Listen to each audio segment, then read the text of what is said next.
Hey everyone, Nathan Nerdarchy here, with Nerdarchy.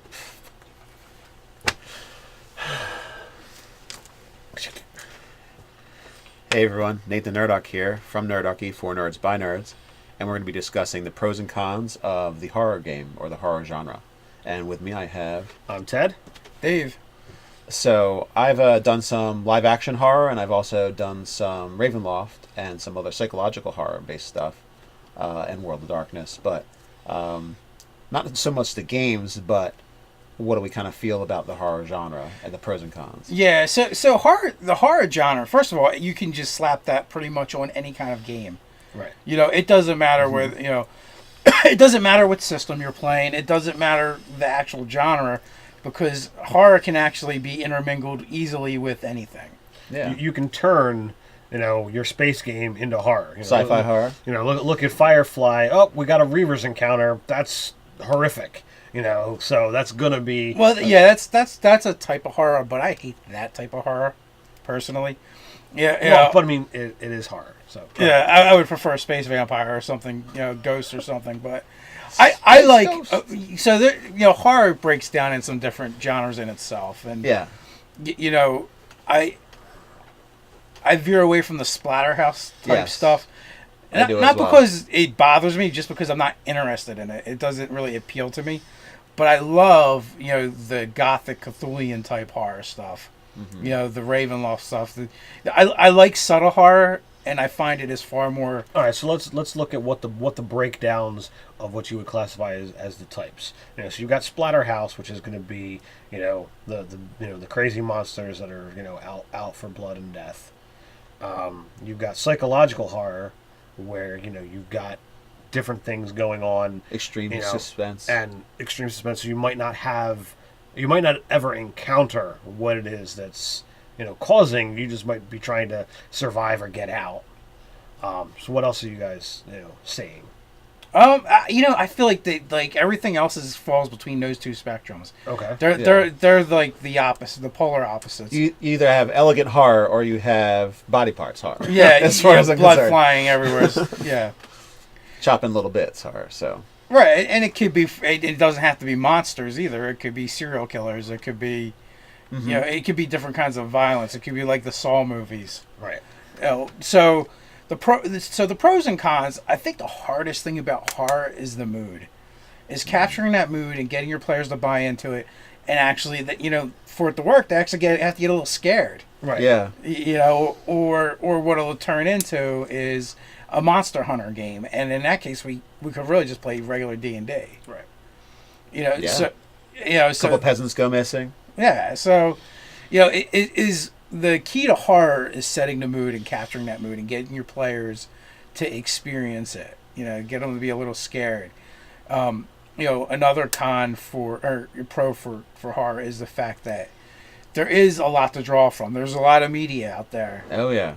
It's very, there's everything from, Freddy Krueger and the Jason movies in Hellraiser to Lovecraft and things that are far more, Hitchcock even, things that are far more subtle, and they are more psychological. What do you guys got? What do you think? Look, I don't have a whole lot of experience playing the horror games. It doesn't have a significant appeal to me. I'm not a suspense. I'm not a fright kind of guy. I don't even particularly care for that style of movies. But I mean, you could certainly have a game where since technically when you play D&D, every combat you go in, your life is on the line. All you have to do is just kind of ramp up that energy, that feeling, and it's something that I would see as a pro. If you've got players that are into it and you do it well, it's I think gonna be more impactful on the players. That they're gonna be talking about that kind of story more often than like, we killed some bugbears and some orcs last night. Speaking out for doing it well, I don't feel. I'd say a con for horror is that you can't, unless you're doing Splatterhouse. Psychological horror, you can't do the slap together game without really good DMing skills at descriptions. So if you can set the mood, whenever you feel like it, like, oh, I just whipped up the description out of my head. Like when Dave did the Death Knight description. Mm-hmm. He just whipped that out, but it was fantastic. Right. And if I had saw that, I was creeped out. And if I was a player having to deal with that guy, I would totally creeped out. So that was a good, like, instantaneous description that would be good for psychological horror. Mm-hmm. While, so if you have a multi-step plan, or, a whole house that's kind of, you can, like, map out in a way, like a dungeon, that you can get all these different little things that add up to create that level of suspense that you want, then that's great. But I'd find that it would be hard to set the mood without some pre-writing for me, just personally. So I would see that as a con for most DMs that aren't as skilled as some people. Yeah, I would agree that there's got to be a lot more prep work for the DM with that style of so game. the level of skill is a con for me or prep work for doing psychological horror. Well, for doing a good horror theme, it's really part mystery. Yes, that's where part of the prep I'm thinking. Yeah, that's the hard part, is coming up with the mystery that you have to put out there, and the problems that have to be solved. And then on top of that, you have to kind of make it scary as well. Going back to what you were saying about horror, like, I find the replayability of horror isn't very high, because if you do it all the time, it's going to be harder and harder, I think, to invoke those feelings and those emotions. Right. Now, if you do it once or twice a year to your players and you just totally change the pace, I think that's going to be far more impactful than you trying to do it every weekend with them. After a while, they just kind of become numb to it. Yeah. You're like, oh no, another terrible thing I've got to face. So, well, I think that some of the best stuff, in my opinion, is the stuff that when they don't see what happens, where you kind of like, it's off camera, it's off scene, and you can even do it in a sense that it's that way for the players' characters as well. The suggested action. Because their mind is going to create things that are far worse than whatever you're going to describe. Absolutely. And it'll be different for each of them. It'll be, they'll personalize it. Right. So like that is actually probably like the best way to go. Yeah, whenever I you agree. can. Instead of them finding the remains of someone, that someone gets dragged off out of their sight and then they lose track of it. Maybe they just find a little bit of blood, and after hearing a blood curdling scream or something. You're like, oh, what happened? Did he get eaten? The only thing is left is someone's shoe and a little bit of blood. They always lose a shoe. It's always about the shoe, man. Don't matter how tight you tie those laces, one of them's coming off. All right, that's it. If I'm ever in a modern, horror game, I'm duct taping my shoes to my feet. Oh, you need Flint's spray-on shoes. Yeah, the spray-on shoes. Or otherwise, you'll just have like two little rubber streaks from where you're getting dragged away, rather than the shoe loss. Yeah. You get one or the other. So, off the top of my head, the only horror games I can actually think of are like the 70 different versions of Cthulhu and Ravenloft. Right. Now, I'm sure there's a bunch more out there, because there's a ton of different role-playing games. Well, I mean, it depends upon what version of horror you're looking at. If you're into any of the zombie stuff, there's a horde of them as well. Yeah. I've got the book for All Flesh Must Be Eaten. And I even contemplated running that kind of a game once. It's gonna be kind of crazy, but it never really had the desire from the players. I was like, I'll just table that for a while. Well, yeah. See, Zombie Apocalypse is another form of horror that I don't mind like watching a flick or reading a book. As an ongoing game, it just seems kind of like boring and depressing. Like any game where it's like, okay, we didn't die. Okay, that's a win for this week. After a while, we'll get kind of old. I agree. I mean, that's why I was kind of planning to do it as a one shot. I think that kind of thing fits more to that kind of. Yeah, that's a script. good one shot type thing. If you're looking to do a long-standing game, as you said, it's going to get kind of dry. Well, here's the thing: you gotta have to be do Walking Dead, or X Heroes, which is a good series about. It's a zombie apocalypse, but it takes place with heroes. Well, it very quickly becomes not about the zombie apocalypse and more about the stories that are happening within the zombie apocalypse. Mm-hmm. And in order to have that kind of game, that's what you need to do. That's what you need to strive for. Otherwise, there's nothing for the players to latch on to other than we survive another week. Yay.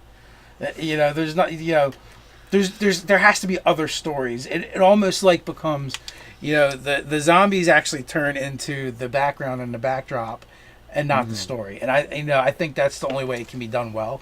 Okay. In my opinion. Yeah, then be more of the setting that you're in rather than the actual character interaction. Right. Yeah. And then like Cthulhu too, like a game like that. How do you do that well? Like, you play Cthulhu, right? So what does everyone want to do? They want to find Cthulhu because Cthulhu. It's right in the name of the freaking game, right? But you don't really want to find. But Cthulhu. yeah, but it's not good if you find him because you can't win. You just get eaten or going insane. So to me again, that's not that fun. So what's the game have to be about? Well, it has to really be like a mystery. You have to solve a mystery, and almost like find a non-violent way to resolve the conflict. Right. Because the violent way of resolving conflict is you get eaten, I think. Yeah. They find your shoe and a bit of blood. Yeah. Or, the bloodshed actually is, the extra chaos that brings Cthulhu here. You're looking to stop the cultists or find out who murdered who or, who's enacting the ritual. I mean, there's plenty of different Cthulian recipes for why he would be here.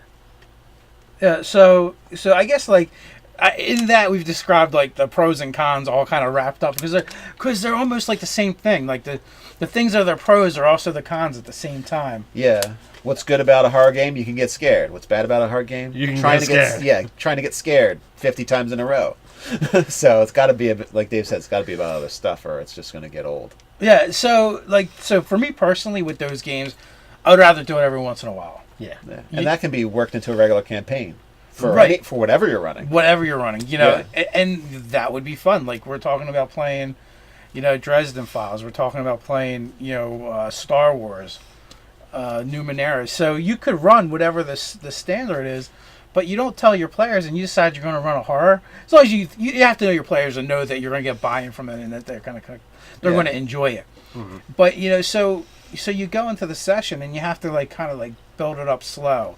And start with really subtle things, instead of just throwing it all at once because it won't have the same impact. If you're going to have violence happen, all of a sudden instead of what they're used to is actually being a part of the violence and seeing it, you then pull it away from them and take it out of scene, where there's only the suggestion of violence, or the aftermath. And in that way, I think you'll be able to build suspense over the course of the next couple hours, right? Until it finally unfolds, and you figure out little things that you can do to really to really start tweaking their emotions. If there's NPCs around, pick them off slowly, one by one. Especially the NPCs they like. Yes, especially the ones they like. Or have something happen if it's a fantasy game. Have something happen to their mount, one of their mounts. That's. It gets extricated. What's that word? Eviscerated. Eviscerated. Why they're sleeping. Next to them practically, and they never hear a thing, and they just find. You mean like having the head cut off of the horse? Yes, pretty much. I was intimidated by that. But for a horror game, you have to do that, and you have to keep escalating.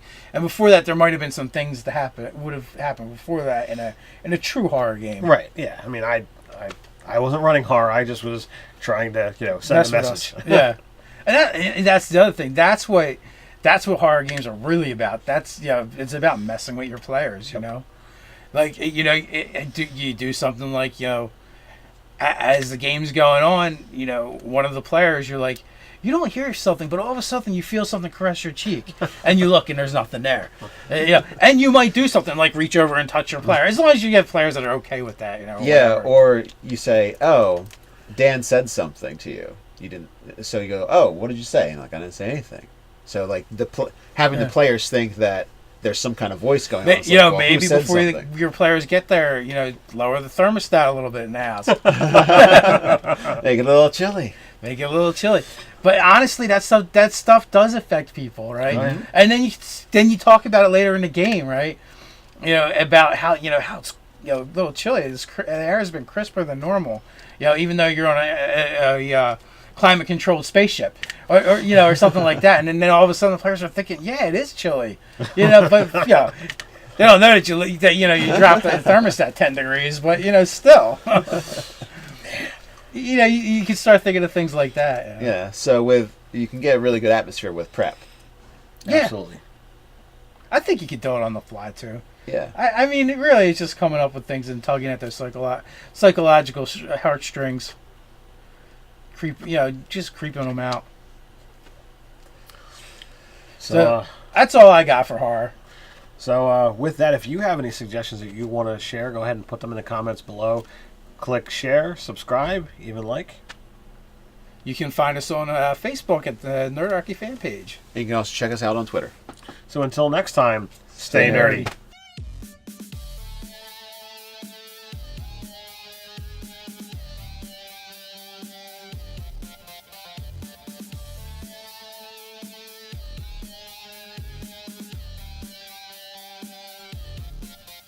Not so much the games, but what do we kind of feel about the horror genre and the pros and cons? Yeah, so the horror genre, first of all, you can just slap that pretty much on any kind of game.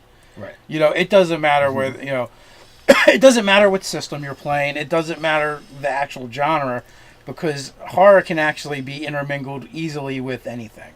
Yeah. You can turn, your space game into horror. Sci-fi horror. Look at Firefly. Oh, we got a Reavers encounter. That's horrific.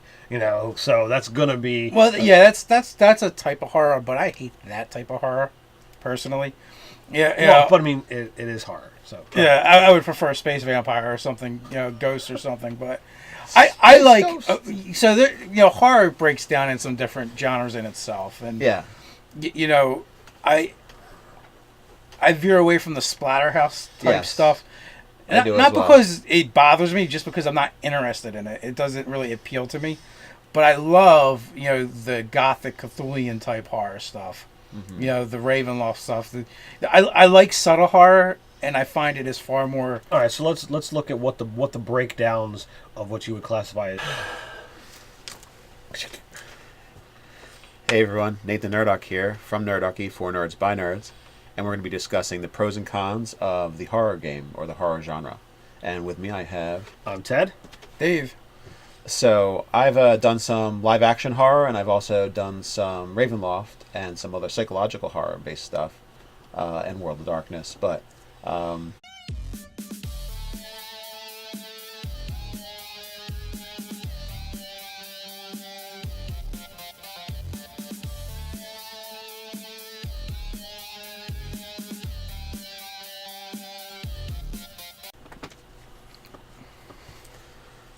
hey everyone, Nathan Nerdarchy here with Nerdarchy.